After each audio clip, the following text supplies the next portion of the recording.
Bonjour, j'espère que vous allez bien. Bienvenue dans cette vidéo, on va critiquer le gouvernement algérien, en particulier le gouvernement d'Abdelmadjid Tebboune. Je suis un habitant ordinaire qui dénonce les méfaits de ce régime illégitime, que je considère comme dangereux pour la population algérienne. Actuellement, une propagande prétend que tous ceux qui critiquent le gouvernement algérien de Tebboune sont des harkis. Nous combattrons les harkis, peu importe les personnes qui veulent nous diaboliser. Nous sommes l'Algérie unie et indivisible. Tahia Jazair, Allah yarham shuhada, Tahia Ami Tebboune, wa Rabbi yahfadkoum. Ce qui est extrêmement grave, la définition d'un harki est une personne ayant trahi son pays et s'étant opposée à l'indépendance de l'Algérie. C'est une accusation très grave et dangereuse car elle diabolise ceux qui appellent au changement et en ont assez de cette politique d'extrême droite d'Abdelmadjid Tebboune et de sa stratégie visant à dépolitiser les Algériens. Nous combattrons le harkisme 2.0. Et si les gens qui dénoncent Tebboune sont des harkis, alors Tebboune c'est un Bouteflika version 1.21.50, donc oui ça porte un peu à confusion, mais ce n'est pas la 1.22. Avant de commencer, je vais essayer d'être le plus clair possible, afin que même une personne n'ayant aucune connaissance en politique puisse comprendre la situation dans laquelle se trouve notre pays. Certains d'entre vous savent à quel point c'est extrêmement dangereux de faire ce type de vidéo, surtout pour une personne comme moi qui est toujours dans le pays. Sachez que je connais des personnes de mon entourage qui malheureusement sont en prison juste à cause de commentaires sur Facebook ou sur X, anciennement Twitter, où ils critiquent le pays. Par exemple, il y a eu plusieurs arrestations de citoyens et spécialement des étudiants qui dénoncent le fait qu'il n'y a eu que 3 candidats aux élections présidentielles. L'ampleur scandaleuse de la répression en Algérie. Alors sur TikTok, il y a depuis plusieurs jours, depuis pratiquement une semaine maintenant, personne n'en parle. Les TikTokers algériens sont extrêmement choqués, bouleversés par le sort qui a été réservé à un jeune influenceur sur TikTok, un jeune TikToker algérien qui s'appelle Abdelraqib Boukhari. Il est appelé sur TikTok Sol Goldman. C'est un jeune de 21 ans qui a été arrêté dans la semaine de l'élection. Placé en détention, il est en prison et son sort demeure totalement méconnu. Sa famille n'a pas voulu communiquer. Comme je vous ai dit, il y a énormément de détenus d'opinion, de détenus politiques en Algérie dont l'identité demeure encore méconnue ou inconnue parce que leurs proches, leurs familles ont peur de communiquer. Oui, c'est ce type de répression. D'où le fait que je fais cette vidéo de manière anonyme. C'est clairement un appel à l'aide d'un citoyen face à un gouvernement militaire surpuissant. J'ai essayé de le faire avec une voix en IA, mais déjà que c'était dégueulasse. Mais faire prononcer à une IA le mot Shengleha, croyez-moi, ça peut faire saigner certaines oreilles. Je précise également que cette vidéo s'adresse aux Algériens comme aux Français. Français que je félicite d'ailleurs, puisqu'ils ont réussi à se débarrasser de leur Premier ministre Michel Barnier. Et espérons qu'ils parviennent bientôt à se débarrasser également de François Bayrou, qui malheureusement a été sauvé par le RN et les socialistes. Sachez que la gauche algérienne est avec vous, du moins l'honnête gauche algérienne, qui vous soutient dans votre combat face à Macron, qui très clairement s'assoit sur les résultats des élections législatives. Et vous l'aurez remarqué aussi, cette vidéo s'adresse à un public francophone, et si vous souhaitez le reproduire en anglais ou en arabe, ou la traduire directement avec des sous-titres, n'hésitez surtout pas, je vous en remercierai infiniment. Cela étant dit, commençons. Nous devons libérer les Français de la politique. Nous devons libérer la France de la politique. Nous devons dépolitiser ce pays. Quand un politicien vous dit ça, c'est jamais bon. Mais genre absolument pas. Dépolitiser des citoyens est l'une des plus vieilles stratégies de l'extrême droite. De faire en sorte que les citoyens ne soient plus responsables de leur pays, ne votent pas, ne connaissent ni leurs ministres ni leurs députés. Ainsi l'extrême droite peut sortir n'importe quelle loi ou réforme sans qu'il y ait de contestation de la part du peuple. Et si la France était dépolitisée, la réforme des retraites à 64 ans aurait passé crème. Et cette dépolitisation est déjà en place en Algérie malheureusement. Les Algériens ne s'intéressent tellement plus à la politique, ne connaissent pas leurs députés, qui sont des élus de la République, je rappelle, et qui sont censés représenter le peuple quand même. Le fait aussi que les Algériens ne connaissent pas leur Premier ministre, que je considère personnellement comme un fantôme, on sait qu'il existe, je veux dire, il est là, quelque part, en train de se balader. On a aussi le problème, l'immense et gravissime problème de l'Assemblée nationale dans notre pays, qui est qu'on ne sait absolument pas ce qui s'y passe. Oui, si vous allez maintenant sur internet pour essayer de trouver les débats qui sont menés à l'Assemblée nationale en Algérie, vous ne trouverez rien. On n'a absolument aucune idée des des lois et textes qui sont votés, ni de qui est pour ou contre, les différents arguments, qui les a présentés, etc. Genre vraiment que dalle. Hein. Et c'est énormément problématique. Prenons par exemple en France, quand les macronistes ont décidé de faire la réforme des retraites en 2023, il y a eu une vague de protestations contre cette réforme.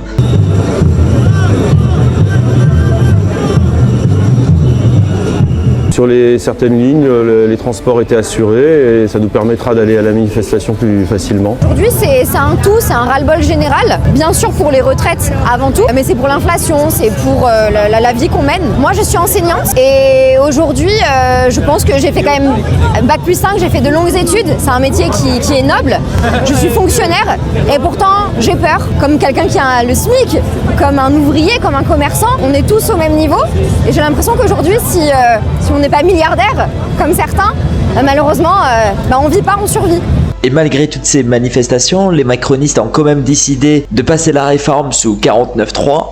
Sur le fondement de l'article 49, alinéa 3 de la Constitution, j'engage la responsabilité de mon gouvernement sur l'ensemble du projet de loi de financement rectificatif de la sécurité sociale pour 2023, modifié par l'amendement de coordination communiqué à l'Assemblée nationale.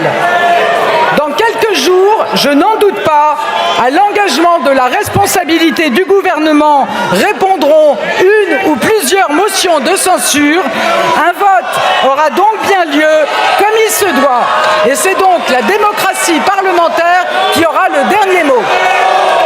Madame la Première ministre, je vous remercie. L'article 49.3 en France est un article qui permet au parti politique qui est au gouvernement de faire passer une loi en force et sans vote. L'article 49.3 est d'une aberration. C'est clairement l'article qui dit fuck you au peuple français. Mais ce qui est bien en France, c'est qu'on a la possibilité de voir les débats à l'Assemblée nationale. Je dis ça comme si c'était une révolution, mais en fait c'est tout à fait normal. Ça nous permet de savoir qui est pour ou contre la suppression de l'article 49.3. Pareil pour le débat pour l'abrogation ou non de la réforme des retraites.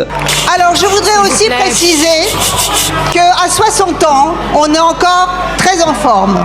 Je peux aussi vous dire qu'à 62, on l'est aussi. Je peux même vous préciser qu'à 64, ça marche encore très bien. Oui, ce type de personnes existe. Les partisans de la suppression du 49.3 sont la France Insoumise, LFI, Parti Socialiste, le PS, Euro-Écologie Les Verts, ELV, et les opposants à la suppression de l'article 49.3 sont les Républicains En Marche, LREM, et les Républicains, à savoir le LR. À partir de là, le peuple français peut se construire un avis sur qui les représente, qui sont les députés qui sont honnêtes envers eux, qui sont malhonnêtes. Et là, je fais un petit coucou aux socialistes qui n'ont pas voulu voter la censure de Bayrou. Et ça, bien sûr, c'est sur plusieurs autres sujets, que ce soit la Palestine ou l'augmentation du SMIC, ce qui nous amène à la dissolution de l'Assemblée par Macron en juin 2024. Je dissous donc ce soir l'Assemblée nationale. Les Français avaient un mois pour élire leurs députés et c'est le nouveau Front populaire qui l'emporte, donc l'alliance de LFI, ELV et le PS. Le président a le devoir d'appeler le nouveau Front populaire à gouverner. Le nouveau Front populaire appliquera son programme. Rien que son programme, mais tout son programme. Cette dissolution est une erreur fatale pour Macron. D'ailleurs, il ne va pas respecter le vote étant donné qu'il ne va pas nommer Lucie Castet qui représente le nouveau Front populaire, mais Michel Barnier comme Premier ministre et c'est problématique étant donné que ce dernier n'a eu que 5%, ce qui est une insulte aux personnes qui sont allées voter durant les législatives. Mais bon, je préfère dire aux Français que voter ne sert pas à rien étant donné que grâce à leur vote, ils ont rendu leur parti politique encore plus puissant et leur a permis de se débarrasser de Michel Barnier, je le rappelle. Ce qui est une énorme victoire face à l'extrême droite, Macron, mais aussi les médias mainstream, on parlera d'eux juste après. Donc oui, voter sert à quelque chose, dans un pays démocratique bien évidemment, ce qui n'est pas le cas malheureusement en Algérie. Les élections présidentielles de 2024 en Algérie sont catastrophiques encore une fois, d'où le fait que j'avais dit que le gouvernement est illégitime, on en reparlera de ça juste après, promis. Mais tout ça pour dire que oui, savoir ce qui se passe à l'Assemblée nationale de notre pays est extrêmement important. Et tous ceux qui sont contre contre, font partie de cette machine à dépolitiser les citoyens. Et Tebboune doit le comprendre. Et comme si tout ça n'était pas assez grave, il n'y a pas de médias indépendants en Algérie. Il y a bien sûr les médias mainstream,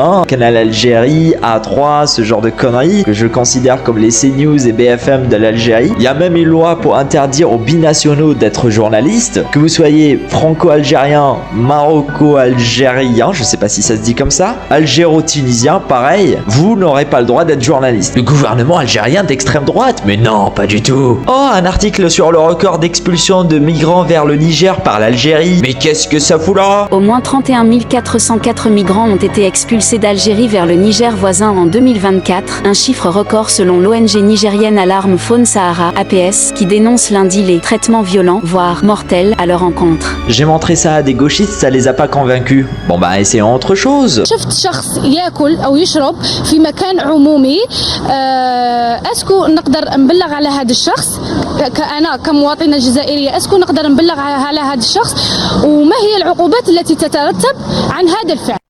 هذه جريمة فظيعة وكسرت حرمة يعني رمضان. كنت أنتظر نعم. وتجرأت وطرحت هذا السؤال هذا. نعم. المشرع الجزائري تدخل وضع نص المادة 144 مكرر 2 من قانون العقوبات ووضع عقوبة يعني جد غليظ من 3 سنوات إلى 5 سنوات. وكان المشرع ما سماهاش ظاهرة أكل رمضان، سماها الاستهزاء بالمعلوم من الدين. نعم.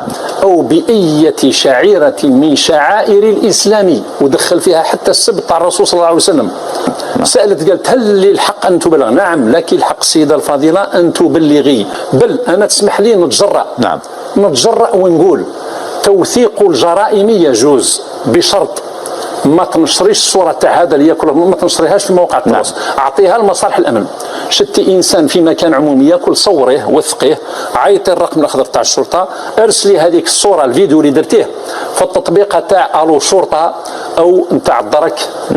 Le tribunal de Sidi Mamed frappe sans appel. La cour de Sidi Mamed a récemment requis une peine de 3 ans d'emprisonnement à l'encontre de 2 femmes âgées de 30 et 40 ans pour avoir contracté un mariage en violation des lois religieuses. Les autorités ont poursuivi 2 accusés pour mépris des préceptes religieux après qu'une famille de l'une des femmes a signalé la disparition. J'adore comment l'autorité algérienne ne connaît pas le concept de mandat d'arrêt, c'est trop drôle. Du coup, au lieu de procéder à des arrestations, ils procèdent à des kidnappings, c'est original je trouve. Concernant les médias en Algérie, ils répètent tout le temps leur propagande. Tahia Tebboune tout le temps, vive l'Algérie tout le temps, à longueur de la journée, en insultant les opposants algériens de Harki, ou en provoquant que ce soit les Français ou les Marocains. Malheureusement, dans cette vidéo, je vais pas parler du Maroc, ça demande une vidéo d'1 heure. Malheureusement, le Maroc penche de plus en plus vers les États-Unis et Israël, mais ne croyez pas que l'Algérie, du moins le gouvernement algérien, n'a pas sa part de responsabilité sur le fait d'avoir isolé le Maroc au point de faire alliance avec Israël. Mais là, on est parti dans un autre sujet, donc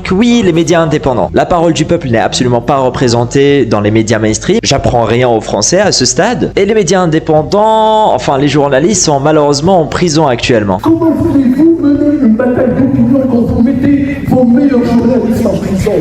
Je pense à Khalid Hussein en Algérie, je pense aux 2 journalistes tunisiens qui viennent d'être mis en prison. Vous croyez que c'est par les slogans de vos petits valets qui répètent vive la Palestine, etc., que vous allez convaincre l'opinion internationale? Je viens d'un pays d'Algérie.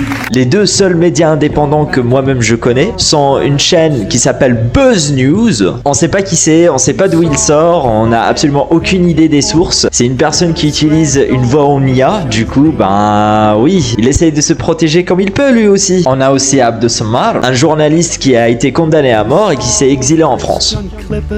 On peut être condamné à mort en Algérie? La question de la liberté de la presse est très problématique en Algérie, classée 136e sur 180 pays par Reporters sans frontières en 2018. Abdou Semar, journaliste algérien, travaille désormais de la France. J'ai été emprisonné au Bain d'Al-Harrach, à la prison d'Al-Harrach, qui est la plus grande prison d'Alger. Je suis resté là-bas presque 20 jours. Et juste pour des articles, en fait, j'ai écrit des articles sur la corruption, sur les grosses affaires de corruption qui secouent le régime algérien. J'ai écrit des articles sur des affaires dans lesquelles sont impliqués des hauts responsables algériens. Dès lors, pour Abdou Semar, c'est la cavale, puis l'exil à Paris. J'ai pu fuir, après j'ai pu regagner Paris grâce à un Reporters sans frontières qui m'ont exfiltré carrément Donc c'est tout un film.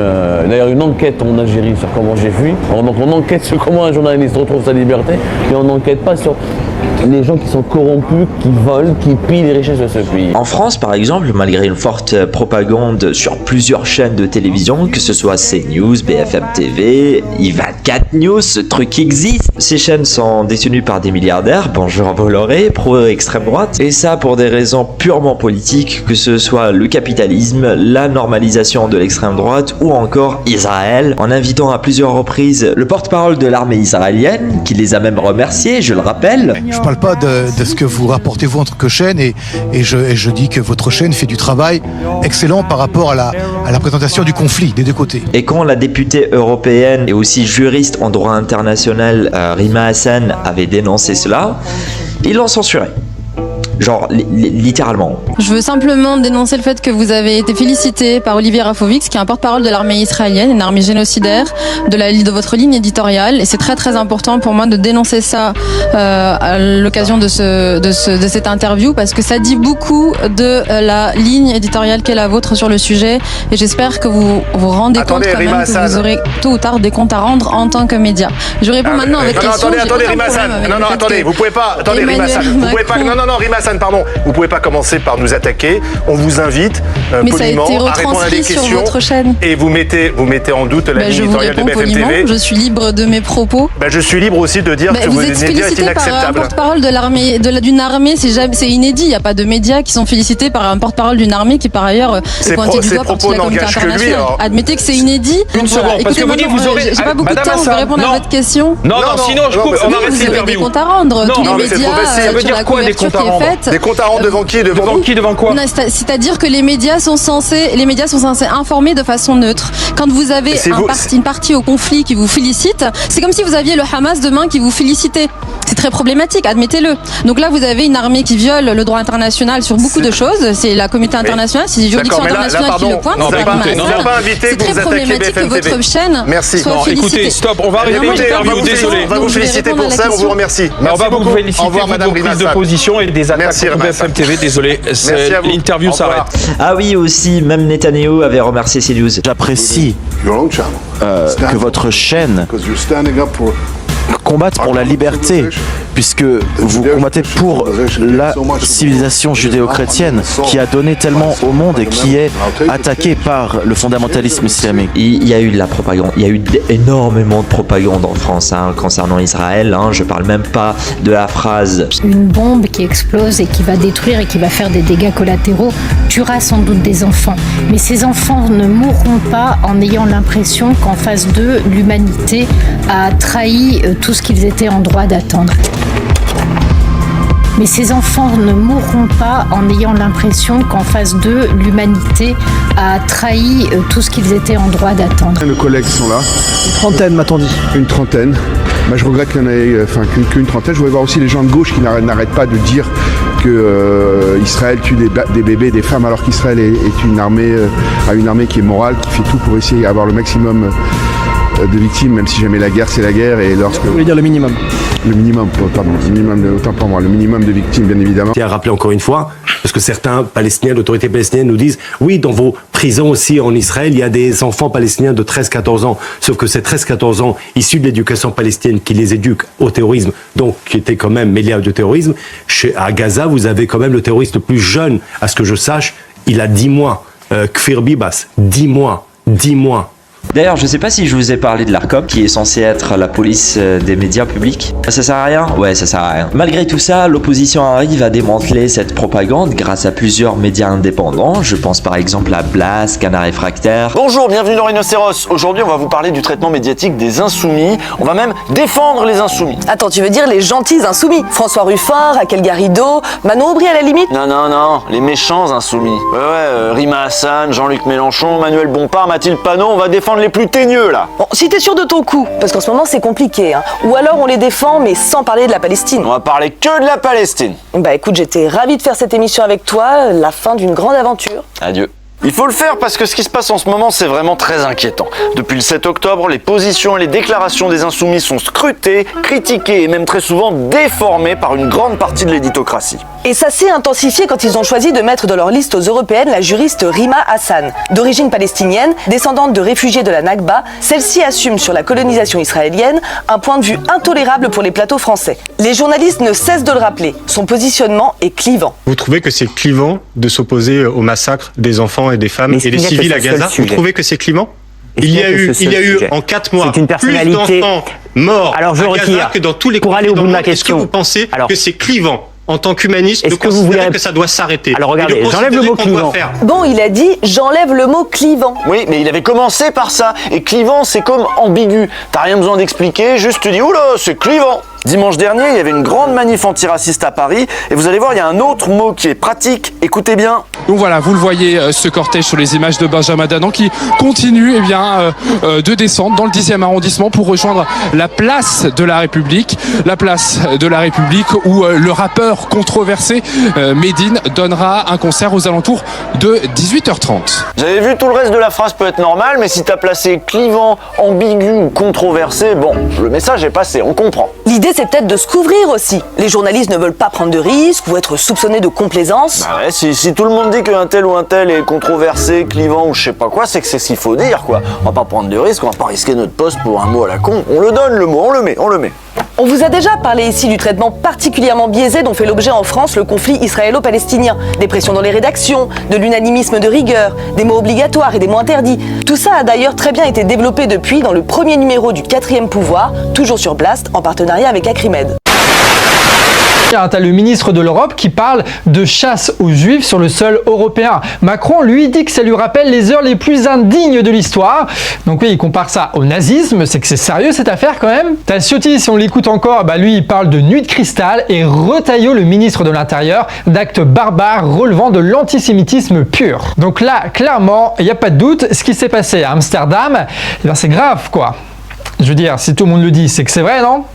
Non? Alors on va sortir un petit peu de la propagande et faire ce que les menteurs ne font jamais, c'est-à-dire parler du contexte. Les 3000 supporters israéliens qui sont venus, alors ils sont probablement juifs, mais c'est pas ça l'important. L'important, c'est qu'ils font partie d'un des pires clubs de supporters au monde. Quand j'entends par pire, je veux dire que ce sont des immenses racistes, suprémacistes anti-arabes, ce genre de militants pro-guerre et pro-génocide qui foutent déjà la merde en Israël et qui tabassent ici des passants en Grèce parce que, ils sont arabes. À chaque déplacement de cette équipe à Tel Aviv, tu as donc 2 jours de manifestations racistes organisées par ces militants politiques, ce qui s'est renforcé avec les massacres en Palestine et toute la propagande qui va avec. Ça a radicalisé ces types-là qui se sentent couverts comme jamais par leur gouvernement. Ces types-là, ce sont des enfoirés et dès qu'ils sont arrivés à Amsterdam, ils l'ont encore prouvé. En gros, les supporters arrivent le mercredi pour un match le jeudi. Et on voit dans la presse apparaître ici et là les différentes actions de ces fameux supporters. Par exemple, ces supporters qui attaquent un taxi et le détruisent parce que le gars à l'intérieur, c'est un arabe. Là par exemple, il déambule dans la rue et arrache un drapeau palestinien. Là tu as le média britannique Sky qui parle de chants anti-arabes tenus par les supporters. Maccabi fans were filmed singing racist and anti-Arab songs. Une journaliste de la BBC confirmera ces propos, comme quoi ces types-là étaient venus pour la bagarre et pas pour voir leur équipe se prendre 5-0. C'est ce qu'on appelle en fait des hooligans. Voilà, pour faire simple, c'est des hooligans. Et puis après, ils sont allés dans le stade. Les gars, ils ont cramé un drapeau palestinien et hollandais tranquille. Et puis, tu as eu une minute de silence suite aux inondations meurtrières à Valence. Et qu'est-ce qu'ils font les hooligans israéliens? Ils font ça. Pourquoi siffler cette minute de silence? Parce que le gouvernement espagnol a reconnu l'État palestinien il y a quelques mois. Voilà. Quand je vous disais que c'était des militants politiques, j'exagérais pas.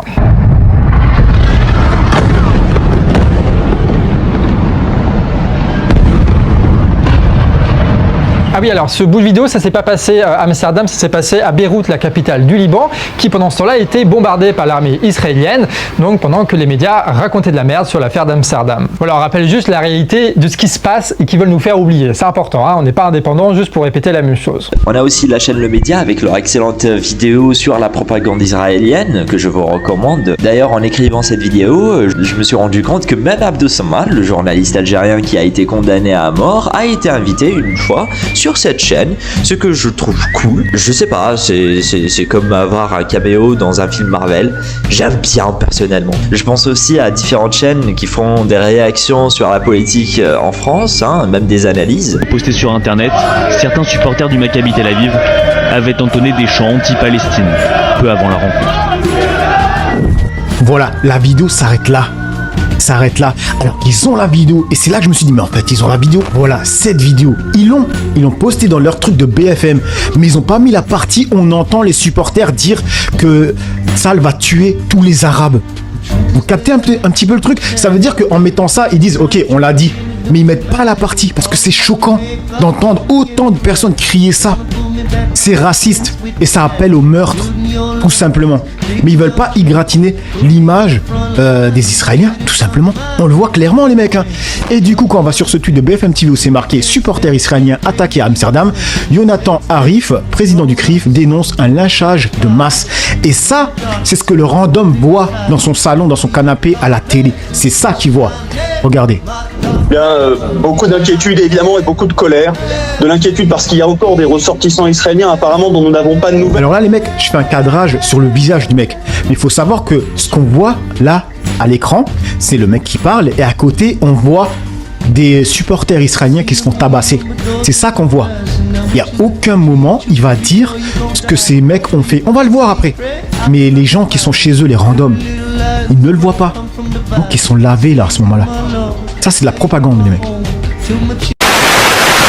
Mais lui, vous inquiétez pas, il va regarder chaque petite mention en petit entre les lignes. Hein. Lui, ça se voit. En plus, il est sénile. Ah ouais, il y a un truc qui me dégoûte fondamentalement. Il est allé dans sa mairie de Pau, là, les gens, le chat, ils disent que même les gens de sa mairie lui ont chié dessus, apparemment. Donc bon, le mec, en fait, c'est le Premier ministre, personne l'aime, personne le respecte. Le camp de Macron l'aime pas parce qu'il a mis un coup de pression, la gauche l'aime pas parce que c'est un vieux centriste, la droite l'aime pas parce qu'il les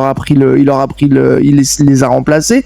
Ce gars a réussi à s'isoler. Mais c'est fou, hein. Le Premier ministre le moins cher de la 5e. Ouais, en tout cas, il fait partie des bons gros. Regardez ça, c'est exceptionnel si vous l'avez pas vu. On a trouvé cette archive, que dis-je, ce bijou. François Bayrou, candidat à l'élection présidentielle en 2012, propose des créneaux réservés aux femmes dans les piscines municipales. Alors ça n'est pas l'idée qui pose problème, ce sont les arguments de Bayrou. Il est devant des étudiants. Je pense qu'il y a des femmes qui, simplement parce que l'âge les a fait ce qu'elles sont. Non, excusez-moi. Il le tente. Excusez-moi. Il a dit, les meufs sont un peu vieilles et moches. Attends, t'es pas prêt. Let him cook. Je connais des femmes qui ont un physique.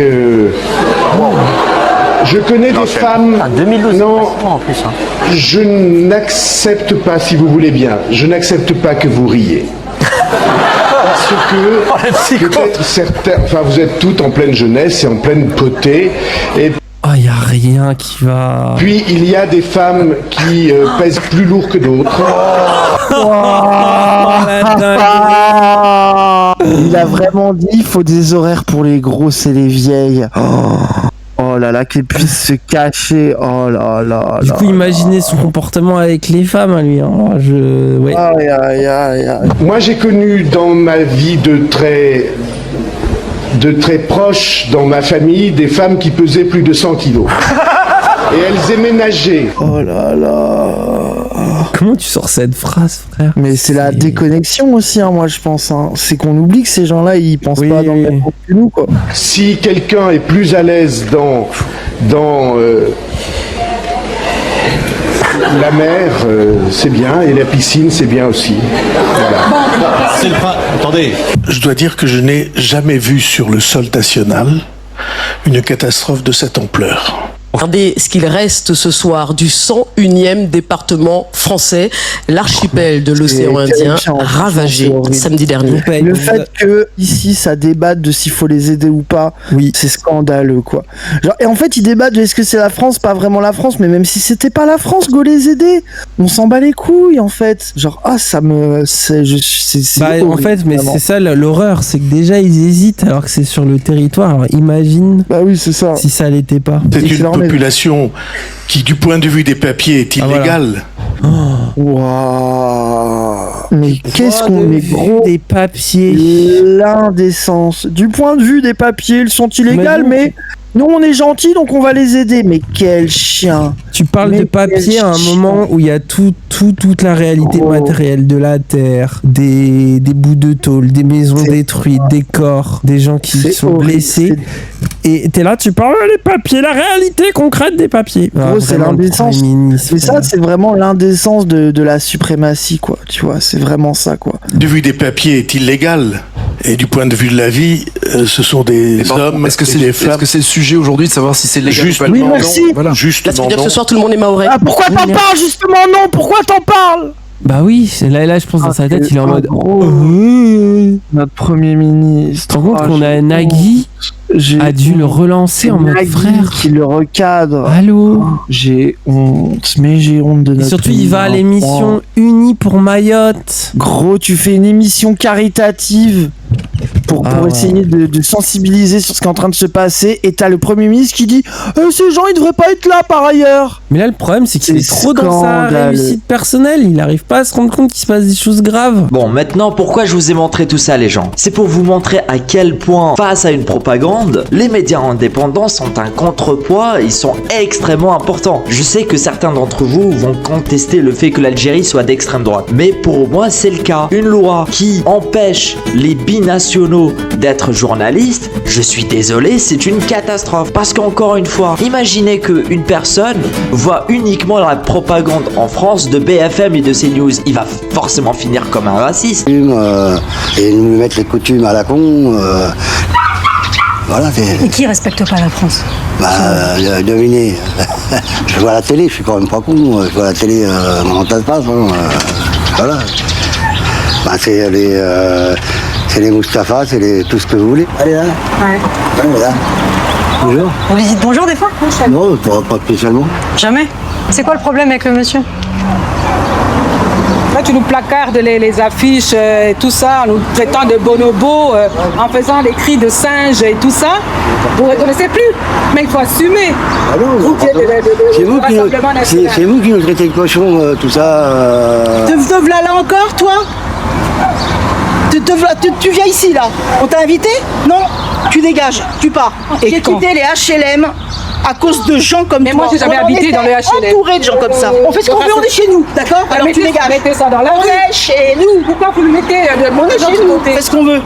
On est en France, on fait ce qu'on veut en France. Tu l'apprendras si tu le sais pas. Je suis en France. Ouais. Je suis en France. T'as raison. Mais bon, tu m'intéresses pas en fait. Tu m'intéresses absolument pas. Alors, va à la niche, Ouais, maintenant, renverse pas le problème parce que c'est bien toi. T'as qu'à regarder juste, regarde ces trucs dégueulasses qu'elle a dans les cheveux. Déjà quand on voit ça. Donc avoir des médias indépendants, c'est extrêmement important encore une fois. Parce qu'on va pas se mentir, hein, les médias algériens, enfin les journalistes, ils posent des questions complètement futiles qui ne servent strictement à rien. Amit Boun. Je vais vous poser une question justement sur cette magique phrase. À chaque fois que l'Algérien se sent lésé, il utilise cette expression Amit Boun qui transcende toutes les barrières politiques. Monsieur le Président, comment vivez-vous cette expression? Je la vis très sentimentalement. Amit Boun veut juste dire Tentante Boun. Voilà, c'est ce niveau de question. Ils vont jamais poser la question à Tebboune de qu'est-ce que vous pensez du mouvement du Hirak et que pensez-vous des personnes qui veulent relancer ce mouvement? Que pensez-vous du fait que le SMIC algérien soit aussi faible? On en reparlera juste après. Que pensez-vous du fait que les Algériens ont besoin de travailler 5 ans au minimum pour se procurer un véhicule pour leur déplacement? Que pensez-vous du fait que les élections présidentielles de 2024 ont été aussi catastrophiques? Et là, c'est la Fédération Fédération internationale pour les droits humains qui en parle. Que pensez-vous du fait que dans un pays musulman, durant la fête de l'Aïd, un mouton peut coûter 3 fois le SMIC? Oui, ils augmentent le prix des moutons durant la période. Vu que la majorité des musulmans vont en acheter, c'est comme si je vous disais que durant Noël, au lieu d'avoir des promotions pour vous aider à acheter des cadeaux pour vos gosses, on va augmenter le prix pour bien vous emmerder. Que pensez-vous du fait que votre mandat, Monsieur Tebboune, est devenu le mandat des kidnappings de journalistes et d'opposants politiques et du bafouillement de la liberté d'expression? Que pensez-vous du fait que l'internet soit coupé chaque année pendant une semaine à cause de l'examen du bac? Oui, vous avez bien entendu, l'opérateur internet Algérie Télécom, qui monopolise le marché de la fibre et de la DSL, coupe internet pendant une semaine pour éviter la triche durant l'examen du baccalauréat. Quitte à ce que plusieurs entreprises comme TomTom et Hitch, les équivalents de Uber en Algérie, perdent de l'argent vu que personne ne peut utiliser leur application. Et c'est pas compliqué, merde. Vous n'avez qu'à installer des brouilleurs dans les écoles où les étudiants vont passer leur examen et puis basta. Waouh. Je pensais pas que ça allait être aussi révolutionnaire pour eux. Ils vont jamais poser ce type de questions. Ils vont jamais aussi dénoncer le fait qu'à cause du régime algérien, on est de plus en plus isolé à l'international. Puis est venue l'énorme campagne menée par le régime algérien pour expliquer à son opinion l'inévitable adhésion du pays au groupement politico-économique BRIC, présenté comme une grande victoire diplomatique algérienne à venir. Le président Tebboune avait focalisé ses 2 déplacements diplomatiques en Russie et en Chine pour tenter de négocier le soutien de ces 2 pays à la demande d'adhésion algérienne. Le résultat est connu, un spectaculaire désaveu. Le régime algérien ne dispose ni de l'autorité, ni du tissu économique ni de gouvernance pour prétendre rejoindre ce groupement. L'autre cliché politique qui souligne cette solitude algérienne fut incarné par la visite de Tebboune à New York pour participer aux travaux de la 78e session de l'Assemblée Générale des Nations Unies. Son discours politique misérable, truffé de fake news, prononcé devant une salle vide, avait donné de l'Algérie d'aujourd'hui une image détestable. Cette impression fut lourdement accentuée devant les multiples refus du président américain Joe Biden de rencontrer, même pour une photo, le président Tebboune. Pire, le locataire de la Maison Blanche a volontairement exclu Tebboune de la réception qu'il a donnée en l'honneur des présidents des délégations qui ont participé à cette assemblée générale. Le dernier échec flagrant est le retrait de dernière minute de la candidature algérienne à l'organisation des 2 Coupes d'Afrique des Nations 2025 et 2027. La déception algérienne est d'autant plus aiguë et douloureuse que l'édition de la Coupe d'Afrique des Nations de 2025 fut attribuée au Maroc. Aujourd'hui, l'ère Tebboune incarne non seulement des échecs diplomatiques à répétition, mais aussi des crises et des tensions avec de nombreux pays. En plus de la fermeture hermétique avec le Maroc, le régime algérien entretient une crise nourrie avec l'Espagne, une tension froide avec la France au point que les 2 pays sont dans l'incapacité d'organiser une visite du président Tebboune à Paris, et sans aucun doute travaillé par un tropisme iranien, le régime algérien est au bord de la rupture avec d'importants pays du Golfe comme l'Arabie Saoudite ou les Émirats Arabes Unis. À la place, ils font que répéter vive l'Algérie, 1, 2, 3, viva l'Algérie, Tahia Jazaïr, Tahia Ami Tebboune, Tonton Tebboune, bientôt un statut à l'effigie de notre dieu Tebboune. Et c'est quoi le résultat au final? Car tout à l'heure, on a bien vu que les médias comme BFM et CNews font naître des racistes. Mais alors les médias algériens comme Nahar TV et Canal Algérie, quand t'as que des randoms qui écoutent que les paroles de ministres algériens, qui menacent les journalistes indépendants alors qu'ils sont établis à l'étranger, je le rappelle, et insultent l'opposition et les personnes qui crient au changement, c'est quoi le résultat? Ben on finit par avoir ça. Affaire là. Juste sa façon de parler, de s'exprimer, écoutez ça, honnêtement, écoutez ça, je sais bien, je la remets, hein, mais hier elle a été déposée, hier on a fait la vidéo où elle avait été déposée plainte chez la police, alors qu'elle dit clairement qu'elle, ouais, je vais pas le dire, mais elle déteste la police quoi en gros, et elle leur chie dessus, elle chie sur la France, elle chie sur tout ce qui est français. Allez, écoutez ça, vous allez vous faire votre propre avis et me dire ce que vous en pensez après. تمشي ولا فرنسا تاعك اللي تكازا تاع فرنسا روحي تعطي في فرنسا تاعك خليني كذب parce qu'ils sont restés chez nous un siècle 32 ans j'estime qu'on reste ici voilà ce que je dis نيكلكم امكم واشتكي لا بوليس اشتكي لاختك اشتكي لعطايين نيكم اماتكم تستاهل الموت هذا القحبه راهي توسخ في لا ريجيون صورني voilà je t'encule espèce d'un PD sale athée qui est en train de salir Wouh! Eh les gars, tous les LGBT là doivent se retourner contre elle. Ah là, je veux rien savoir. Hein. Religion musulmane. Si vous êtes des vrais athées, part sur le christianisme et part sur le judaïsme. Qu'est-ce qu'il va faire? Qu'est-ce qu'il va faire?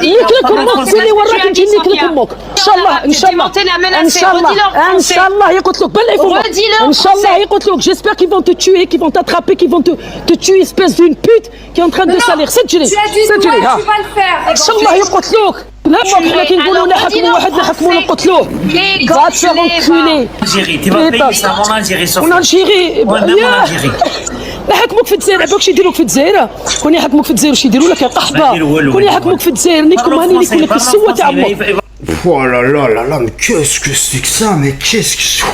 Je n'en reviens toujours pas, les gars. À chaque fois que je la vois et que je l'entends parler, mais c'est incroyable, cette communication. Bonjour et bienvenue ici aussi, bienvenue sur la chaîne de la luxure. Toujours des problèmes sur TikTok. Alors là, on a tout un pan de TikTok que je ne connaissais pas forcément, parce que c'est vrai que je ne suis pas, c'est pas des gens que je vais regarder naturellement. Et donc si la news ne vient pas à moi, bon bah c'est le truc que je vais un petit peu, voilà. On découvre tout le pan de gens qui déversent leur haine sur TikTok. C'est affligeant. Encore une fois, je tiens à préciser en préambule que je ne m'attaque pas forcément à des gens, que je m'attaque à la plateforme qui autorise ça. Voilà.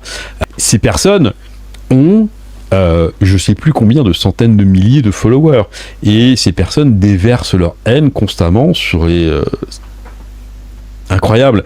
Et après, c'est quelque chose que j'avais tweeté aussi, quid des gens qui regardent ces vidéos et qui commentent les mêmes choses, si vous voulez.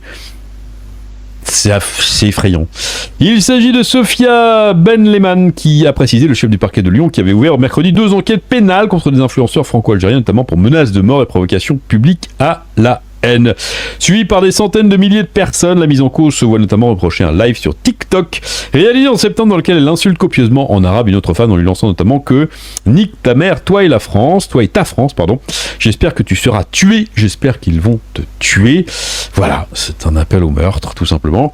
C'est illégal, et la même, hein, parce que je sais, je vais certainement avoir des petits commentaires encore très fleuris dedans, c'est exactement la même qui, pour toute personne, je dis, qui profère des menaces, de mort, qui appellent au meurtre, n'importe qui, hein, ils n'ont rien à faire sur les réseaux sociaux, et évidemment, vu que c'est illégal, notamment en France et dans d'autres pays, ils doivent être poursuivis par la justice. Tous, n'importe qui. L'influenceur algérien Zazou Youssef, qui menaçait de commettre des attaques à Paris contre des opposants algériens, a été arrêté ce vendredi 3 janvier à Brest. Dans une de ses vidéos, il menace de commettre des attaques contre des personnes qui manifesteraient contre le régime algérien lors du Nouvel An à Paris.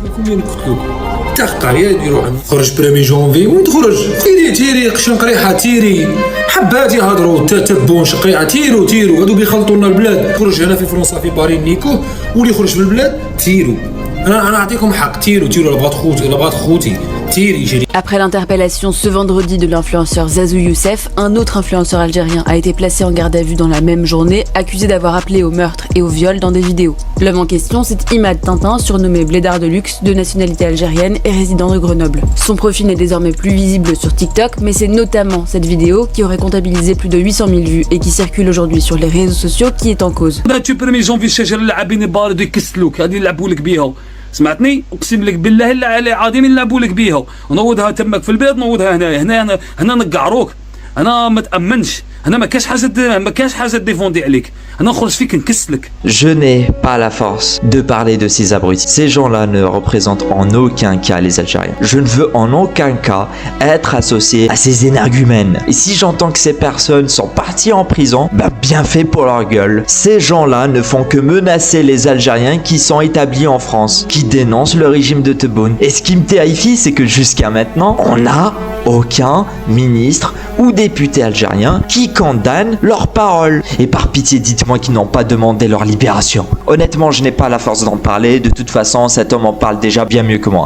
D'abord, les Algériens qui se sont blessés, parce qu'on ne parle pas des milliers de médecins qui sont au service des Français. À tous ces Algériens qui ont réussi, qui font avancer la France, c'est très important. Sauf que ces TikTokers, ils ne sont pas venus, ils ne sont pas tombés du ciel. Je vous invite à vérifier l'annonce de Tebboune. qu'est-ce qu'il a dit Tebboune? غدروكم ولاد فرنسا غدروكم ولاد أوساريس. C'est Tebboune qui a pratiquement montré le chemin, c'est-à-dire la diaspora opposante à ce régime sont des traîtres ou les Faransa. Qu'est-ce qu'ils ont fait les Algériens? Ces types malheureux, faibles d'esprit, donc ils ont appliqué à la lettre les directives de leur président. Donc tout ce qui s'oppose à ce régime, à cette junte militaire, sont des traîtres. Vous savez, des harkis 2.0. Des harkis. Mais comme le disait Mehdi Rezal, harkis 2.0. Mehdi Rezal, c'est l'abruti qui parlait des harkis 2.0. Nous combattrons le harkisme 2.0. C'est le gars qui veut aussi sucer François Bayrou et le centre-droite. On a un Premier ministre, François Bayrou, qui est une personne qui est d'origine modérée, d'où sont partis d'ailleurs le MoDem, où c'est un centriste, donc il n'est pas du tout ni pour l'extrême gauche ni pour l'extrême droite, bien au contraire, c'est une personne qui sait manier le verbe et qui sait faire de la diplomatie. Oui, on parle du même François Bayrou. Je n'accepte pas que vous riez. D'ailleurs, Al24 News, c'est aussi la chaîne où on a entendu le plus de propagande de la part du régime algérien, surtout envers les Marocains. Que le Maroc essaie de s'immiscer, c'est juste petit, mais c'est au niveau du pays, de toute façon, par la taille et par le par leur gouvernement.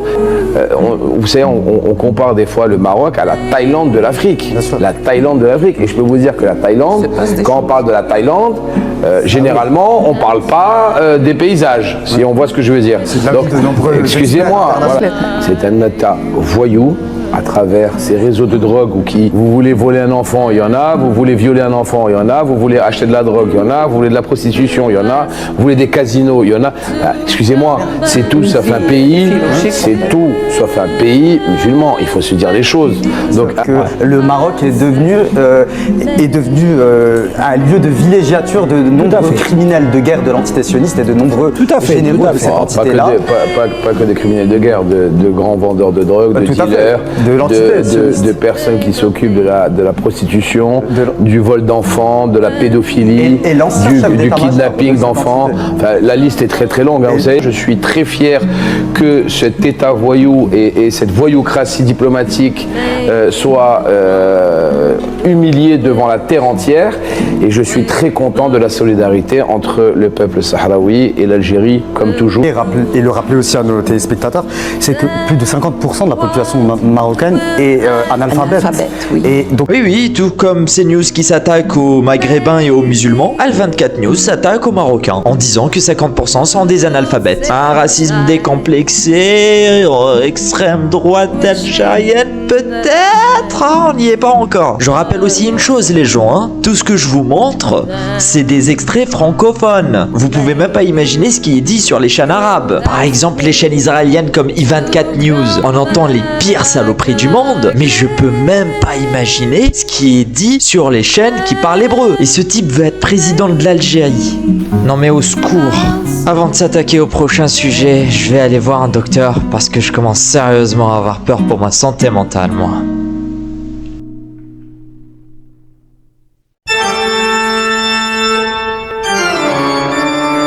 Oh non, faut vraiment que je parle de ce type.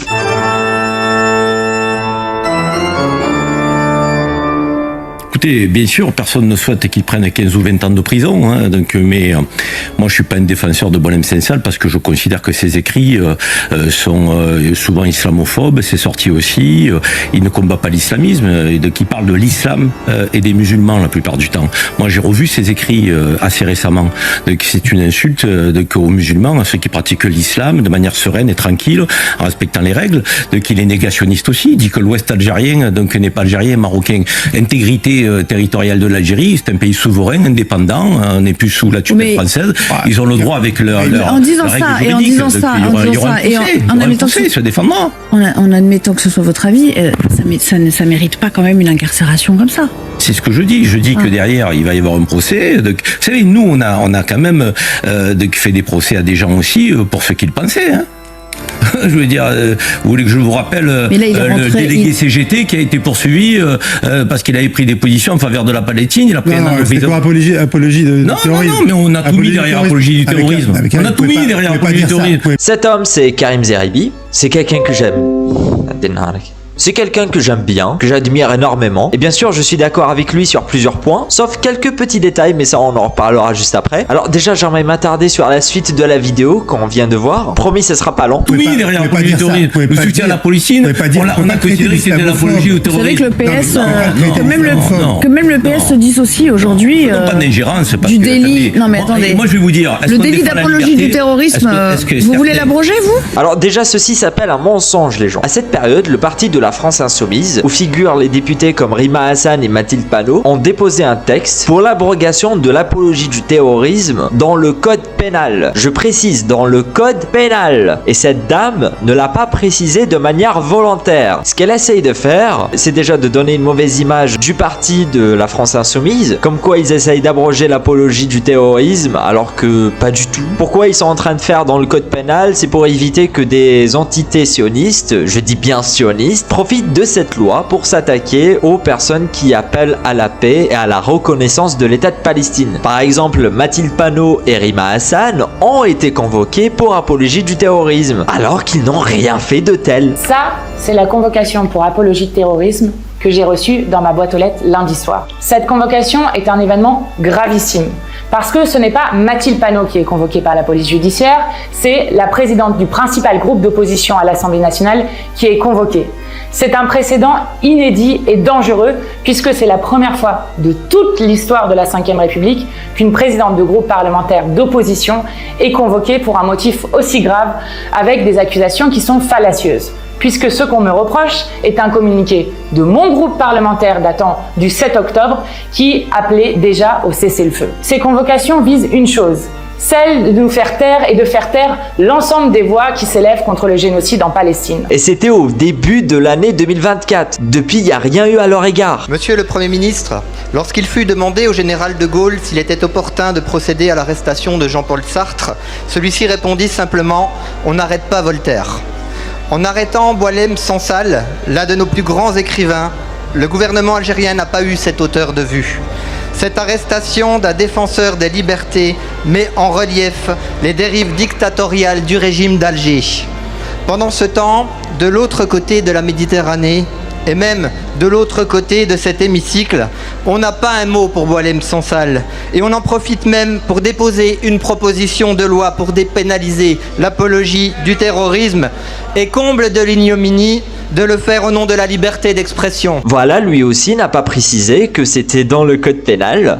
Comme quoi avoir des vidéos de ce qui se passe à l'Assemblée nationale nous permet de savoir qui est honnête ou qui ne l'est pas. Petit clin d'œil. Et bien sûr, LFI n'est pas antisémite et encore moins d'extrême gauche. Le Conseil constitutionnel lui-même le dit. Et si vous voulez un conseil de ma part, méfiez-vous au maximum des personnes qui traitent LFI d'extrême gauche ou qui essayent de donner une mauvaise image à ce parti. N'est-ce pas, Mehdi Rza? D'ailleurs, une des choses auxquelles je suis totalement d'accord avec LFI, c'est que si vous voulez combattre l'immigration, qu'elle soit légale ou non, ça ne sera pas avec des méthodes répressives, en fermant les frontières ou en mettant des lois racistes. De toute façon, ça n'a jamais fonctionné, ça a juste foutu le bordel. La seule façon de s'attaquer à l'immigration est de faire tomber les gouvernements des pays corrompus, afin d'éviter que la jeunesse ne s'enfuit de ces pays. Bon, pardonnez-moi pour ce petit détour, et revenons à nos moutons. Concernant Boualem Sansal, alors que dire? Déjà, on va pas se mentir, ce sujet a foutu un sacré bordel. C'est aussi le sujet qui m'énerve le plus, mais vous allez bientôt comprendre pourquoi. Surtout que ce type n'était connu par absolument personne avant cette histoire, que je trouve personnellement mais d'une débilité. Enfin bref, est-ce que déjà Boualem Sansal aurait dû partir en prison? Pour moi, il aurait dû être convoqué pour incitation à la haine raciale et religieuse en France pour commencer. Mais après, concernant l'Algérie, c'est la même chose. Convocation dans un tribunal, ensuite bien sûr il y aura un jugement, que ce soit par rapport à ce qu'il a écrit et par rapport à ce qu'il a dit. Naturellement, je n'ai pas lu ce qu'il a écrit. C'est quand même quelqu'un qui disait qu'une partie de l'Algérie appartenait au Maroc. C'est pas rien, les gens. Et ça, c'est clairement pas tolérable pour Tebboune, qui est clairement tombé dans un piège sioniste. Parce que personnellement, moi aussi, je ne crois pas que Boualem Sansal est venu en Algérie de manière innocente. Mais prenons un peu plus de recul et posons-nous simplement la question de qu'est-ce qui s'était passé réellement. Déjà, Boualem Sansal était en France. Il a même acquis la nationalité française que très récemment. Et je ne sais pas pourquoi personne ne s'était posé la question de qui lui a refilé la nationalité française. À moins qu'il y a déjà eu une enquête et que ça n'a mené à rien, mais bon, c'est pas grave. Ensuite, le 16 novembre 2024, Boualem Sansal est arrivé en Algérie et pouf! disparu. Genre, littéralement. Sa famille n'a pas eu de nouvelles depuis plusieurs jours. Des journalistes ont commencé à se poser des questions. Des rumeurs comme quoi il s'était fait tuer ou tirer dessus. Des politiciens en France commençaient à s'inquiéter. Et 5 jours plus tard, un article de l'APS, Algérie Presse Service, qui est l'agence de presse nationale en Algérie, qui confirme l'arrestation de Boualem Sansal de manière totalement insultante. C'est un kidnapping. Encore. Perso, j'appelle pas ça une arrestation, hein. C'est clairement un kidnapping. Voilà. Super, le professionnalisme. Maintenant, à cause de cette histoire, on se tape les pires saloperies niveau discours d'extrême droite en France. Comme quoi Boualem Sansal représente la liberté d'expression. Monsieur le Premier ministre, allons-nous laisser un défenseur des libertés, un combattant contre l'islam radical, un des nôtres, un vieil homme de 75 ans, dans les geôles d'un gouvernement qui nous insulte? Quand allez-vous rappeler notre ambassadeur, monsieur le Premier ministre? Allons-nous laisser piétiner la liberté? Allons-nous laisser humilier la France? L'Union européenne doit agir face à l'injustice. L'écrivain Boualem Sansal est emprisonné par le régime algérien pour avoir dénoncé ses dérives autoritaires et islamistes. Cette arrestation politique est une attaque contre la liberté d'expression et une provocation directe envers la France. Il n'a pourtant pas été jugé bon d'évoquer la question brûlante de l'Algérie, malgré l'arrestation arbitraire et au motif politique de l'écrivain franco-algérien Boualem Sansal.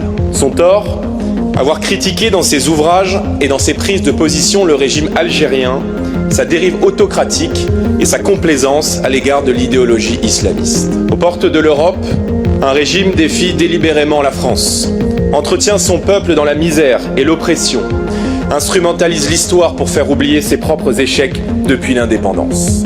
Nos députés du groupe Patriote pour l'Europe exigent des mesures fermes. Suspension des financements européens, restriction de visas pour les responsables algériens et conditionnement des accords entre l'UE et l'Algérie à la libération immédiate de Boualem Sansal. Ouais bon, il y en a pas un pour attraper l'autre, hein, parce que les mêmes personnes qui disent que Boualem Sansal représente la liberté d'expression, c'est les mêmes qui disent que la colonisation en Algérie n'était pas un drame, je le rappelle. Hein. Je pense que venir globalement dire que la colonisation était un drame pour l'Algérie, c'est pas vrai. Voilà, c'est pas vrai. C'est pas vrai. Économiquement, en termes d'infrastructure, etc., la France a apporté à l'Algérie un capital qui aurait dû lui permettre d'ailleurs encore une fois de se développer et de devenir, comme je l'ai dit, la Norvège du Maghreb. Ils ne l'ont pas fait. Et ce Jordan Bardella, il a une vision de la justice qui est assez trempeuse, hein. Je dis ça, je dis rien. Ne pas avoir de condamnation à son casier judiciaire est pour moi une règle numéro 1 lorsqu'on souhaite être parlementaire de la République. Deuxième point qui a pêché dans cette campagne du Jordan Bardella. Attendez. Maxime. Si Marine Le Pen est condamnée, si, avec des si, il y a un appel. Oui, bien, on fait le... Ça veut dire que si Marine Le Pen est condamnée, même s'il n'y a pas d'inéligibilité, même s'il n'y a pas d'exécution provisoire, il n'y a pas de candidature possible pour Marine Le Pen. Si au début de l'année, le juge décide de condamner, peu importe la condamnation, il y aura un appel. Non, mais très bien. L'appel vous rend plus blanc que blanc.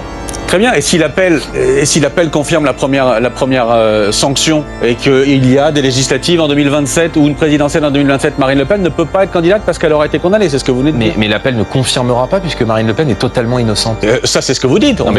C'est ce que je crois. On verra. Conviction. Mais vous venez d'édicter une position de principe qui est de dire s'il y a condamnation, il n'y a pas de candidature. Donc, et ça vaut pour tout le monde. On est d'accord. Ah, j'adore le petit silence. Bon, maintenant, pourquoi cette histoire avec Sansal m'énerve? Bon, déjà, comme je l'ai dit tout à l'heure, Boualem Sansal n'était connu par personne. Que ce soit les Algériens ou les Français, qu'ils soient de gauche ou de droite, même d'extrême droite. Du coup, le régime algérien, par leurs conneries, en fait de la pub pour cet écrivain. Il nous prouve encore une fois que c'est bel et bien un régime dictatorial. Donc oui, il faut pour commencer libérer Boualem Sansal, mais pas que. Car là où je suis pas d'accord avec Karim Zeaibi, c'est déjà le fait de décrire l'Algérie comme un pays qui n'aurait presque rien à se reprocher, alors que merde quoi. Personne ne parle des détenus politiques ou d'opinion en Algérie. Aucune personne à gauche en France n'a donné ne serait-ce qu'un nom d'un détenu politique qu'il faut aussi libérer et qui ont été emprisonnés de manière totalement illégale. J'ai découvert avec cette histoire de Boualem Sansal qu'on était seul face à ce gouvernement corrompu. Pour moi, la gauche en France n'a pas adapté le bon discours concernant le régime algérien. On est totalement éclipsé à ce stade. Le bon discours serait déjà de dénoncer l'extrême droite en France qui instrumentalise l'affaire Boualem Sansal pour s'attaquer à la communauté musulmane et maghrébine et de profiter de la situation pour dire que Boualem Sansal n'est pas le seul opposant politique à aller en prison, mais aussi plus de 11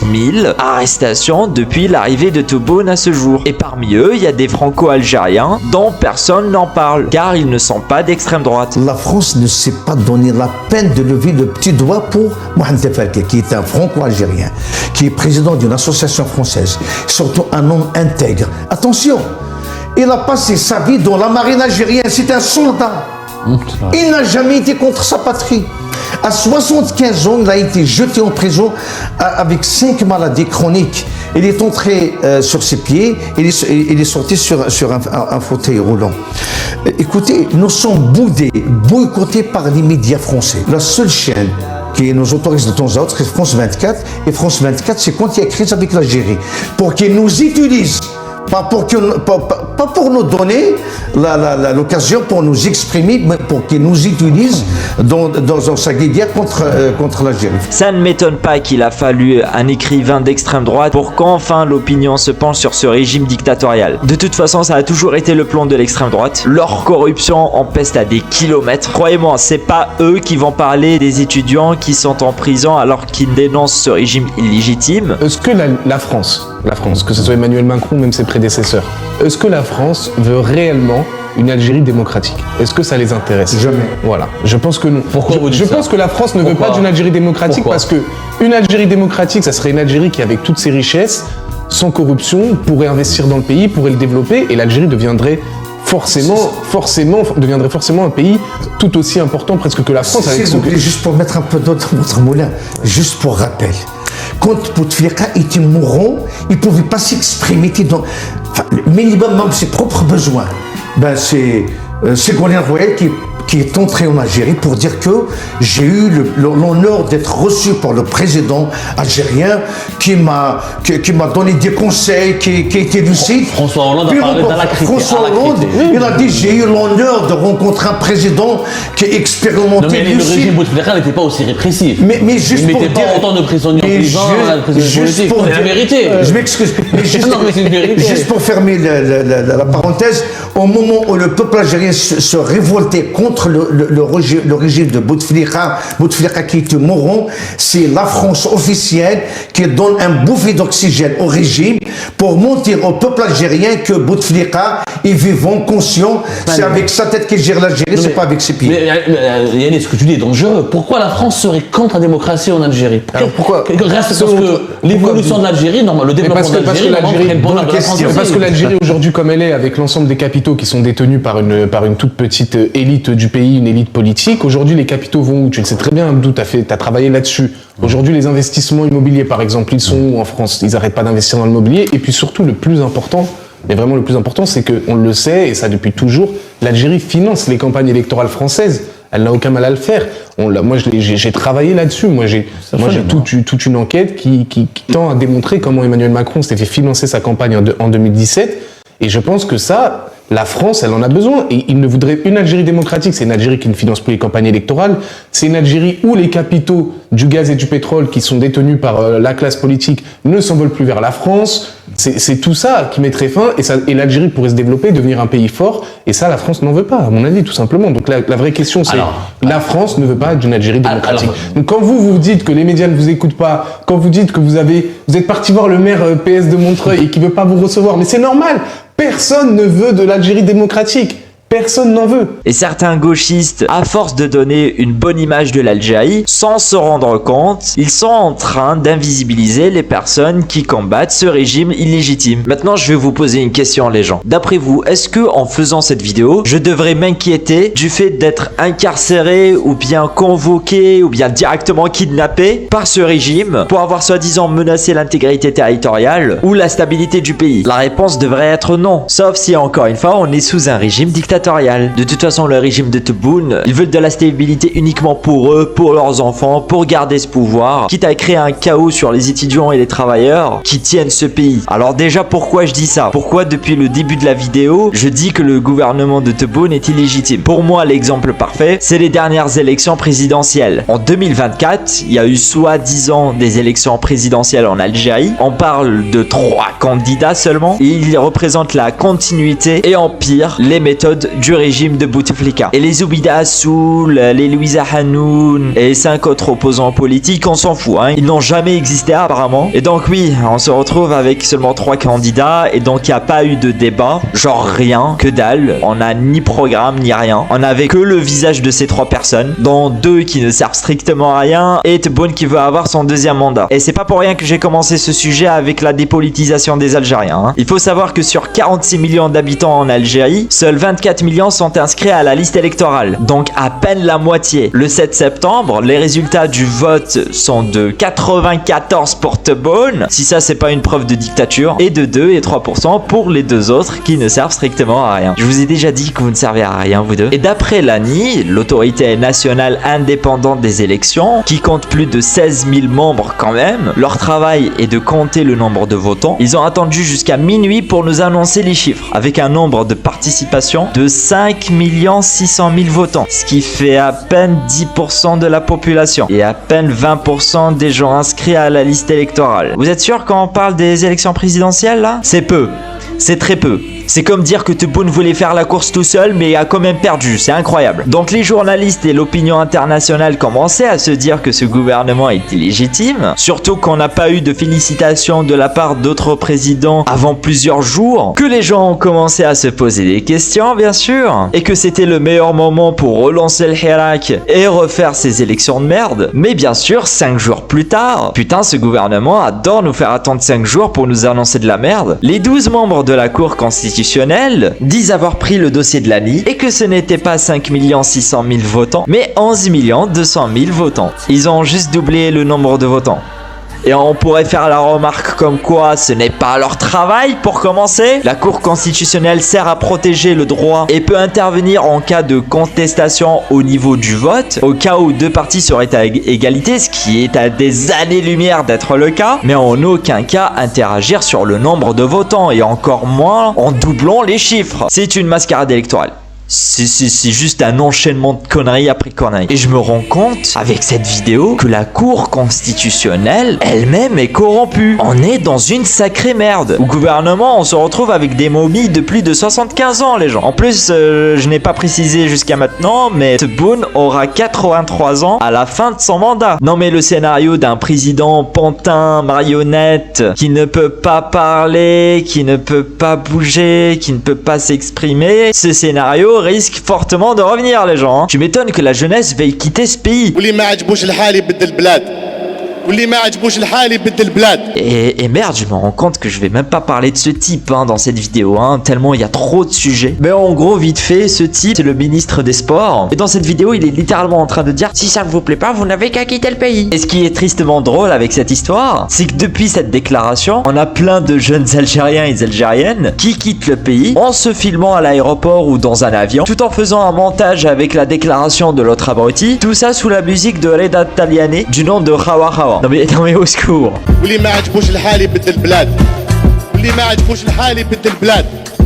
Sono arabo mica terrorista. Mi sa ancora la guerra non l'avete vista. Giornalista dal primo all'ultimo razzista. Il y a trop de trucs auxquels je vais pas parler parce que encore une fois, je ne suis ni journaliste, ni youtubeur, ni politicien. Je suis un militant, oui, mais sachez que le journalisme en Algérie est inexistant et obtenir des informations est extrêmement pénible et c'est un gros problème. Non sérieux, il y a trop de zones d'ombre et ça demande beaucoup d'investissement et de temps pour comprendre la politique dans ce pays. D'ailleurs, quand j'ai commencé à écrire et faire le montage de cette vidéo, on était le 20 janvier les gens. Et tout ce que j'ai cité jusqu'à maintenant, c'est du pipi de chat par rapport à ce qui se passe réellement dans le paysage médiatique et politique de ce pays. D'où le fait que je le dis et je le redis, il y a une stratégie de dépolitisation des Algériens, si ce n'est pas pire.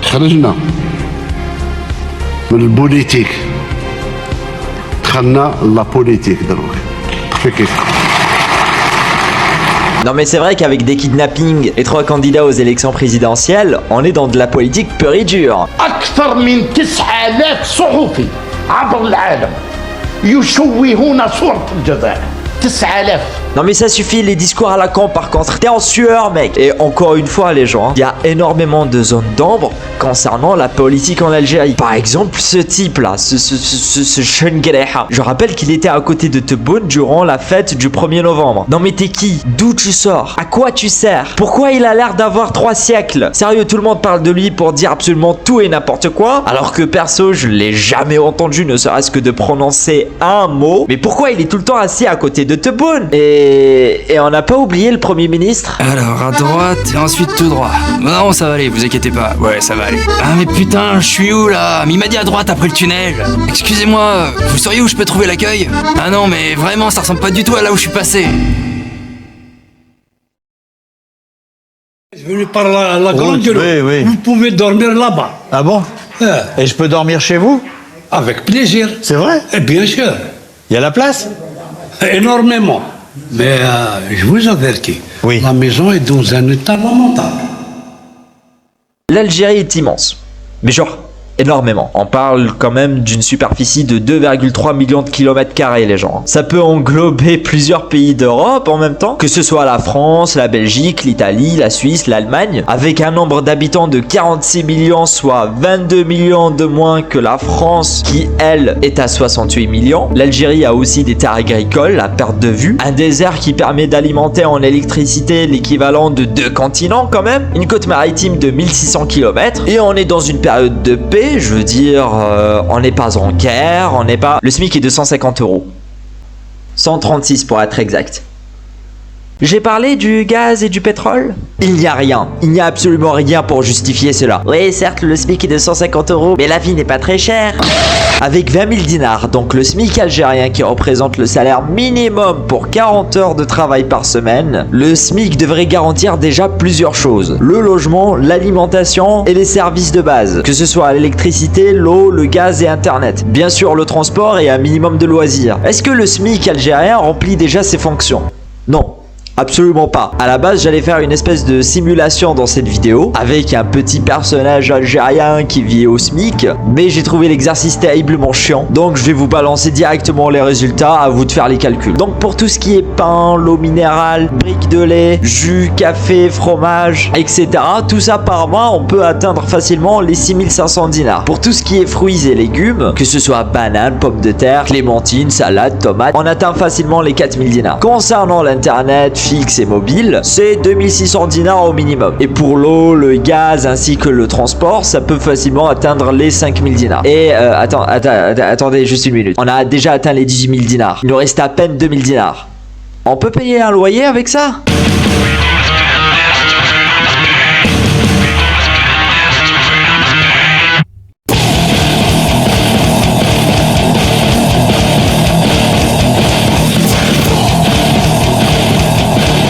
Non mais c'est une blague. Le SMIC est de 20 000 dinars. Et vous me dites qu'un appartement coûte au minimum 33 000 dinars. Ce qui fait plus de 160% du SMIC. Et les studios coûtent au minimum 17 000 dinars, donc 85% du SMIC. Et s'il vous plaît, ne me parlez pas de l'ADL. Déjà que c'est une immense arnaque ce truc. Surtout parce que tu ne choisis pas l'endroit où tu vas vivre. Mais pour en bénéficier, faut dès le début verser l'équivalent de 30 fois le SMIC. Mais vous foutez de ma gueule. Comment, dans les droits vitaux, on ne peut pas envisager que l'accès au logement, à l'électricité, au chauffage et à la flotte, que ça devrait être un droit fondamental. Aucune personne ne devrait être privée de ces choses-là. Encore moins quand cette personne travaille 40 heures par semaine. Ça devrait être la base. On parle de survie là, et encore. Le salaire moyen, je dis bien moyen en Algérie, est de 42 800 dinars. Et un loyer coûte au minimum 33 000 dinars, ce qui fait plus de la moitié. Le salaire moyen en France par exemple est de 2000 € et le SMIC à 1300 €. C'est comme si je disais aux Français que le loyer coûte au minimum 1700 €. C'est une blague. Et du coup les Algériens se retrouvent à vivre dans la maison de leurs grands-parents, vu que ça leur appartient. Et ce sont pour la majorité des maisons qui datent de plus de 3 siècles. Et entretenir une maison c'est extrêmement cher dans ce pays. Et du coup on se retrouve à vivre dans des maisons qui sont dans des états lamentables. Ou des appartements avec des balcons qui finissent par s'effondrer. Et bien sûr personne n'en parle. Que que ce soit journaliste, ministre ou député. Au lieu de ça, on se retrouve avec des enfoirés de ministres algériens qui s'étonnent que des personnes de plus de 40 ans vivent toujours chez leurs grands-parents. Et là, j'ai même pas parlé de la santé, les gens. J'ai même pas parlé des imprévus. J'avais déjà dit au milieu de la vidéo que s'acheter une voiture, c'est l'équivalent de travailler 5 ans sans rien consommer. S'acheter ou réparer des téléphones coûte beaucoup plus cher que le SMIC. Tout dépasse le SMIC. Machine à laver, four ou bien micro-ondes, télévision, ordinateur, c'est une catastrophe. Alors imaginez-vous si vous avez eu un accident. C'est pas une vie. C'est clairement pas une vie. Et alors qu'on pourrait se dire que les Algériens sont dans une galère pas possible, qu'il faut impérativement augmenter les salaires mais aussi améliorer le service public, le gouvernement algérien a décidé de faire construire une mosquée au bord d'une plage et apparemment ça leur a coûté l'équivalent de 898 millions d'euros. Combien ? Bien sûr, je n'ai pas besoin de préciser que niveau touristique, ce truc ne va absolument rien nous apporter parce que oui, encore une fois, c'est une mosquée, donc à part des musulmans riches, ça va attirer absolument personne. Je ne vois absolument aucun intérêt à dépenser autant d'argent sur ça.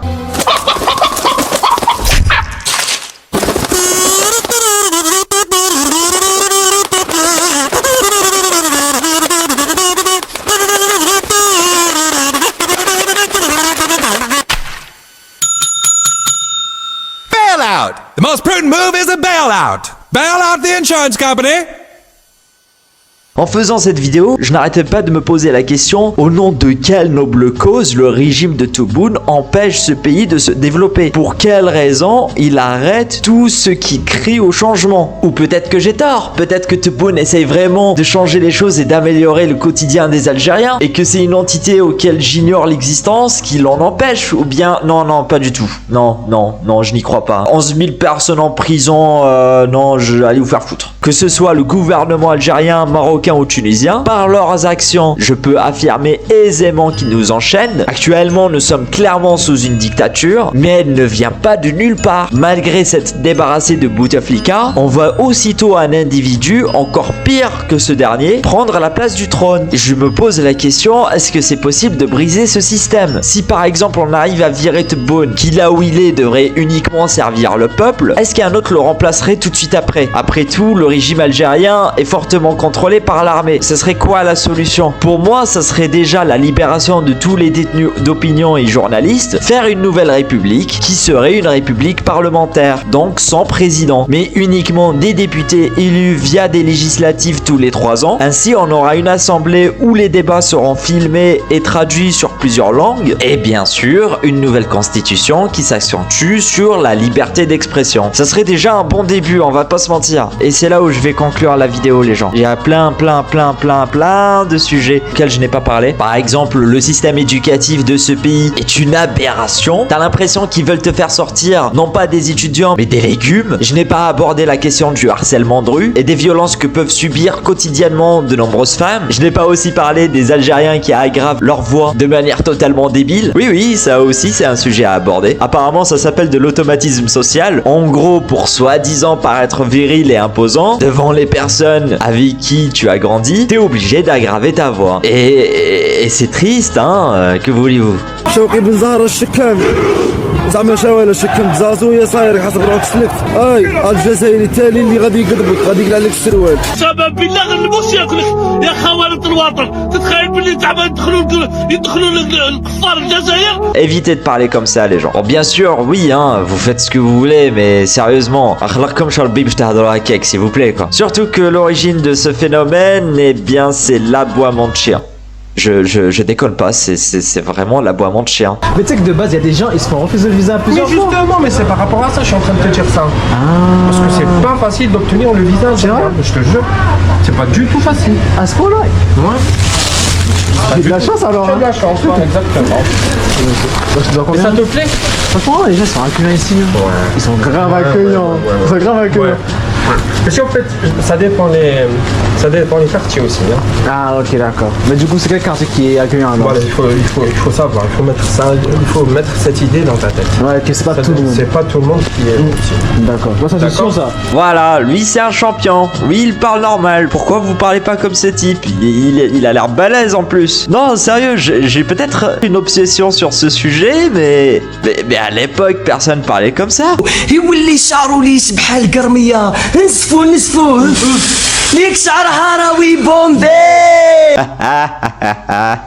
Je n'ai pas parlé de l'abus de pouvoir que certains militaires exercent, que ce soit sur le peuple mais aussi sur la police. Je n'ai pas parlé de ces deux types. Je n'ai pas abordé l'impact négatif du football dans ce pays. Je n'ai pas parlé du cinéma et de la culture audiovisuelle qui est quasiment inexistante à ce stade. Sérieux, en Algérie, t'as des gens, ils sont ultra talentueux, que ce soit dans l'écriture d'une histoire ou bien le montage d'un film et dans les dessins et l'animation. Mais oui, hein, quand tu sais qu'une tablette graphique coûte 5 fois le SMIC, c'est là où t'as envie de te fracasser la tête contre un mur. D'ailleurs, il y a eu une déclaration de Tebboune récemment par rapport à ça, et je sais pas pourquoi, ça m'inquiète un peu la façon dont il en parle.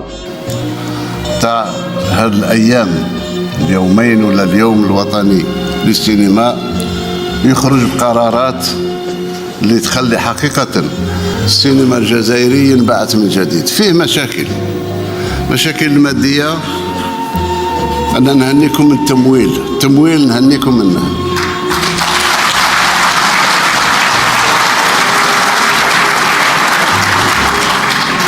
والحرية المطلقة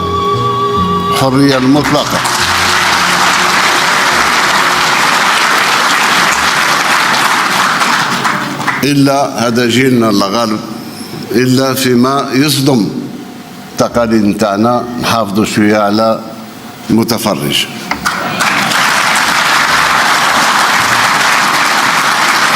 Ouais, super, de nouveaux outils de propagande. Je n'ai pas parlé des abrutis qui mettent des étiquettes sur absolument tout le monde. Genre, si tu défends l'Algérie, tu travailles pour Tebboune. Si tu critiques l'Algérie, t'es forcément marocain ou israélien, voire un Halkid 2.0. Si tu défends l'islam, t'es un islamiste. Si tu défends la laïcité, t'es un français envoyé par Éric Zemmour. Non mais à un moment donné, allez vous faire foutre, hein. Je n'ai pas parlé du Galofa et là j'ai juste honte. En gros, le Galofa, c'est une espèce d'organisme ou groupe de personnes qui tue et torture des animaux, que ce soit des oiseaux, chats ou des chiens. Je n'ai pas parlé de la difficulté qu'ont certaines associations à faire du tourisme en Algérie. Je n'ai pas parlé de l'environnement, que ce soit les poubelles et les déchets qui sont dans les plages publiques, les montagnes et les forêts. Je n'ai pas parlé des incendies qui ont brûlé je ne sais combien d'hectares de forêt. Par exemple, en 2021, il y a eu des feux de forêt qui ont causé plus de 50 morts et parmi eux, il y avait des militaires et malgré ça, il n'y a eu aucun deuil national. Tous ces sujets et plein d'autres méritent d'être abordés et ils doivent être mis en lumière dans une assemblée où les débats sont filmés. Il y a encore une fois plein d'autres sujets importants que je n'ai pas mentionnés parce qu'on va pas se mentir, si je vais faire une vidéo iceberg sur l'Algérie, on en aura pour 8 heures de vidéo les gens, avec la coupure d'internet à cause du bac qui serait tout au-dessus, croyez-moi. L'objectif de cette vidéo, c'est clairement de politiser un maximum de personnes, de leur apporter une image plus claire sur la situation que peuvent vivre les Algériens. Aussi, je m'excuse sur le fait de parler bizarrement. Je n'ai pas l'habitude de parler devant le micro, je suis dyslexique et supprimer les passages où je me répète, surtout parce que j'ai du mal à lire le texte, croyez-moi, c'est pénible. Je suis pas très fier du montage brut ou du montagne russe que représente l'écriture de cette vidéo. Il y a tellement de trucs que je souhaite aborder que je n'arrive pas à faire une ligne droite. En espérant bien sûr que cette vidéo vous aura plu. Si c'est le cas, n'hésitez pas à liker et partager la vidéo. Je vous invite bien sûr à la télécharger et l'enregistrer parce que je suis moi-même pas sûr si elle sera supprimée plus tard ou non. Merci d'avoir regardé encore une fois. N'hésitez pas à laisser votre avis dans les commentaires. Portez-vous bien, prenez soin de vous, prenez soin de vos proches et à très bientôt. Si je me fais pas kidnapper bien sûr. Allez, salut.